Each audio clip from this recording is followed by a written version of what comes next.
The lord. నేను చాలా పాపాలు చేశాను, దేవుడు నన్ను అంగీకరిస్తాడా అని భయపడుతున్నారా?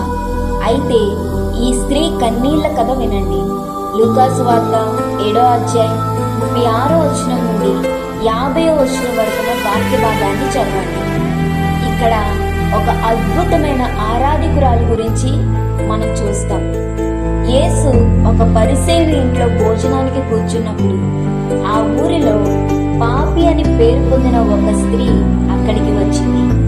ఆమె యేసు పాదాల దగ్గర నిలబడి కన్నీళ్లతో ఆయన పాదాన్ని తడిపి తన తల వెంట్రుకలతో తుడిచి తన దగ్గర ఉన్న విలువైన తైలంతో ఆయనను అభిషేకించింది. అక్కడ ఉన్నవారు ఆమెను తక్కువ చేసి చూసి యేసు మాత్రం ఆమె చూపిన ప్రేమను చూసి ఆశ్చర్యపోయారు.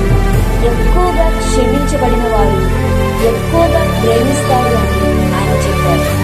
మన గతం ఎలా ఉన్నా దేవుని దగ్గరకు పశ్చాత్తాపంతో వస్తే ఆయన మనల్ని చేరదీస్తారు.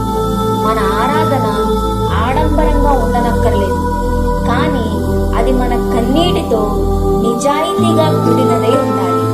అట్టి హృదయాన్నే దేవుడు కోరుకుంటున్నారు.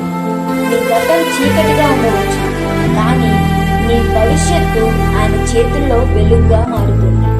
మనుషులు మీ తప్పులను వేలెత్తి చూపవచ్చు, కానీ యేసు తన ప్రేమతో మిమ్మల్ని కడుగుతారు. ఆమేన్.